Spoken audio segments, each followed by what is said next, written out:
నమస్తే, welcome to four sides TV. ఉమ్మడి నిజామాబాద్ జిల్లాలోని కొన్ని గ్రామాల్లో విలేజ్ డెవలప్మెంట్ కమిటీల ఆగడాలు ఇప్పటికీ కొనసాగుతున్నాయి. పోలీసులు గట్టిగా హెచ్చరిస్తూ కౌన్సిలింగ్ చేస్తున్నప్పటికీ పరిస్థితి మారటం లేదు. ఆర్మూర్, బాల్కొండ, నిజామాబాద్ రూరల్ నియోజకవర్గాల్లో కుల బహిష్కరణ కేసులు నమోదవుతున్నాయి. తాజాగా కామారెడ్డి జిల్లా బీర్కూర్ మండల కేంద్రంలో కుల బహిష్కరణ ఉదంతం వెలుగు చూసింది. ఉమ్మడి నిజామాబాద్ జిల్లాలో వీడీసీ ఆగడాలు ఎక్కువవుతున్నాయని బాధితుల నుంచి కూడా పోలీస్ స్టేషన్లకు వస్తున్న నేపథ్యం అయితే చాలా జరుగుతుంది. ఉమ్మడి నిజామాబాద్ జిల్లా వ్యాప్తంగా ఒకవైపు బాల్కొండ కావచ్చు, ఆర్మూర్ కావచ్చు, ఇట్లాంటి సంబంధించినటువంటి గ్రామాల్లోని తనకు కుల బహిష్కరణ కూడా చేస్తున్నారన్నటువంటి ఆరోపణలు ఈ నేపథ్యంలో చాలా కనిపిస్తున్నాయి. ఇప్పటికే పోలీసులు కూడా దీని పట్ల ఇది సామాజిక నేరంగా పరిగణిస్తూ గట్టిగా అయితే వార్నింగ్ ఇస్తున్నటువంటి సిచ్యువేషన్ ఉంది. తాజాగా కామారెడ్డి జిల్లా బీర్కూర్ మండలంలో ఒక బుడిమ సాయిల్ అనే వ్యక్తి గత 6 సంవత్సరాలుగా తనకు కుల బహిష్కరణ చేశారని కూడా చెప్తున్న పరిస్థితి కనిపిస్తూ ఉంది. ఏంటి అసలు 6 సంవత్సరాలుగా ఒక వ్యక్తి పైన కుల బహిష్కరణ ఎంతవరకు ఇది నేరమా, ఇది ఎంతవరకు ఇది ఏంటి అనేది కూడా ఆయన క్వశ్చన్ చేస్తున్న పరిస్థితి ఉంది. చూద్దాం ఒకసారి ఎంతవరకు అది ఏం జరిగింది, దానికి సంబంధించినటువంటి బాధితుడు ఏం చెప్తున్నాడు, దానికి సంబంధించిన కుల పెద్దలు ఏం చెప్తున్నారు అనే విషయం పైన అయితే ఫోర్ సైడ్స్ అందిస్తున్న ప్రత్యేక కథనం చూడండి. కుల పెద్దలు 6 సంవత్సరాలుగా తన కుటుంబంపై కుల బహిష్కరణ విధించారని కామారెడ్డి జిల్లా బీర్కూర్కు చెందిన బుడిమి సాయిలు ఆవేదన వ్యక్తం చేశారు. ఆస్తి పంపకాల విషయంలో పెద్దల మాట వినలేదని ఇలా చేశారని చెప్పారు. దీనివల్ల ఎన్నో రకాలుగా ఇబ్బందులు పడుతున్నామని అన్నారు. మరెవరికీ ఇలా జరగకూడదనే పోరాటం చేస్తున్నానని వివరించారు. సార్, నా పేరు వచ్చేసి సాయి అండి. మాది బీర్కూర్ మండల్, కామారెడ్డి డిస్టిక్. నాకు జరిగింది ఏంటంటే కుల బహిష్కరణ జరిగింది సార్. ఆస్తి పంపకాల విషయంలో వాళ్ళు ఉద్దేశపూర్వకంగా మా ఫ్యామిలీ విషయాల్లో ఇన్వాల్వ్ అయ్యి కుల బహిష్కరణ చేశారు సార్. కుల బహిష్కరణ వల్ల నేను పడుతున్న ఇబ్బందులు ఏంటంటే మానసికంగా హింసిస్తున్నారు సార్. నా షాప్కి ఎవరైనా వచ్చి ఏదైనా మందులు కొన్నా 5,000 రూపాయలు జుర్మానా, మాకు మంచి చెడులకు పిలిచినా, వాళ్ళ ఇంటికి మేము మంచి చెడులకు పిలిచినా దానికి సంబంధించి 5,000 రూపాయలు జుర్మానా అని చెప్పిస్తున్నారు సార్. దీనికి సంబంధించిన ప్రతి ఎవిడెన్స్ నా దగ్గర ఉంది సార్. నేను బీర్కూర్ పిఎస్ నుండి కలెక్టర్ ఆఫీస్ దాకా ప్రతి ఆఫీస్ చుట్టూ తిరిగాను సార్. ప్రతిదీ రిసీవ్డ్ నా దగ్గర ఉంది సార్. నాకు జరగాల్సింది ఏంటంటే నాకు కావాల్సిన న్యాయం ఏంటంటే నాకు జరిగిన అన్యాయం ఇంకొక కుటుంబానికి జరగకూడదు. ఆ విషయంలో నేను పోరాడుతున్నాను సార్. ఈ న్యాయం చేయాలని నేను మీడియా పరంగా వేడుకుంటున్నాను sir. Thank you sir.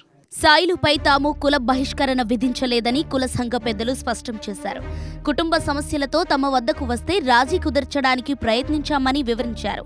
Sailu తమపై అసత్య ఆరోపణలు చేస్తున్నారని చెప్పారు.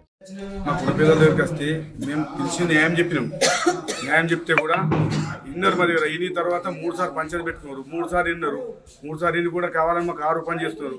అలా పంపకంకు వాళ్ళ ఆస్తికి మాకు ఎలాంటి సంబంధం లేదు. మేము ఎక్కడ కుల బహిష్కరించలేదు.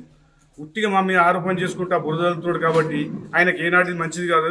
అది అసలు తప్పుడు ఆలోచనలు మానుకొని అందరితో అన్నదమ్ములతో కలిసి ఉండాలని మేము కోరుకుంటున్నాం, దేవుని కోరుకుంటున్నాం. ఇటువంటి ఆలోచనలు తప్పు ఉంటేనే చాలా మంచిది. మరి ఎంతవరకు నేను సమరస్యం, నీ ఆస్తికి మాకు ఎలాంటి సంబంధం ఉన్నది? మాకేమైనా వస్తుందా? ఇస్తే నీ అద్దె పిల్లలకి ఇస్తావు, తింటే నువ్వు తింటావు, నీ కుటుంబంలో ఆడపిల్లలకి ఇచ్చుకుంటూ తీసుకో, ఊళ్ళకి తీసుకో, మాకేం సంబంధం? అది మాకు ఆరోపణ చేసుకుంటా కావాలని మాకు జెండా కడుతున్నావు. ఇది మంచి పద్ధతి కాదు. ఇప్పటికో మేము చెప్తున్నాము, నీ కుటుంబం నువ్వు బాగుండాలని మేము కోరుకుంటున్నాము. అంతకంటే ఏం లేదు. నిజామాబాద్ డివిజన్లోని కొన్ని గ్రామాల్లో విలేజ్ డెవలప్మెంట్ కమిటీలు కుల బహిష్కరణలు విధిస్తున్నట్టు తమ దృష్టికి వచ్చిందని ఏసీపీ ఎల్ రాజా వెంకటరెడ్డి చెప్పారు. ఇలా చేయటం చట్టవిరుద్ధమని స్పష్టం చేశారు. ఎవరైనా చట్టాన్ని తమ చేతుల్లోకి తీసుకుంటే కఠిన చర్యలు తప్పవని హెచ్చరించారు. నేను నిజామాబాద్ టౌన్ ఏసీపీగా పనిచేస్తున్నాను. నా డివిజన్ పరిధిలో 2 సబ్ డివిజన్లలో 2 సర్కిల్లో, దర్పల్లి సర్కిల్ అండ్ డిచ్పల్లి సర్కిల్లో కొన్ని విలేజెస్లో విలేజ్ డెవలప్మెంట్ కమిటీస్ ఉన్నాయి. విలేజ్ డెవలప్మెంట్ కమిటీసు వాళ్ళు చట్టాన్ని తమ చేతిలో తీసుకొని కొంతమందిని కుల బహిష్కరణ చేస్తున్నారన్న ఇన్ఫర్మేషన్ ఆల్రెడీ కొన్ని కేసులు కట్టడం జరిగింది. అవి మా దృష్టికి వచ్చాయి. అందరికీ కూడా చెప్పేది ఏంటంటే ఈ వీడీసీ కమిటీస్ ఏవుతున్నాయో అవి చట్టాన్ని తమ చేతిలోకి తీసుకునే వారికి లేదు. ఎవరైతే తమ చట్టాన్ని తీసుకొని ఈ కుల బహిష్కరణ చేస్తే అది section 4 of protection of civil right act కింద నేరం. కాబట్టి అందరికీ మేము విజ్ఞప్తి చేస్తున్నాం ఏంటంటే ఇట్లాంటి మానుకోవాలి. ఇది మొదటి హెచ్చరిక. ఇట్లాంటి మా నోటీసులోకి వస్తే ఎట్టి పరిస్థితుల్లో కూడా కేసులు రిజిస్టర్ అవుతాయి. పక్కాగా చట్టం ప్రకారం మేము వాళ్ళ మీద చర్యలు తీసుకుంటాం.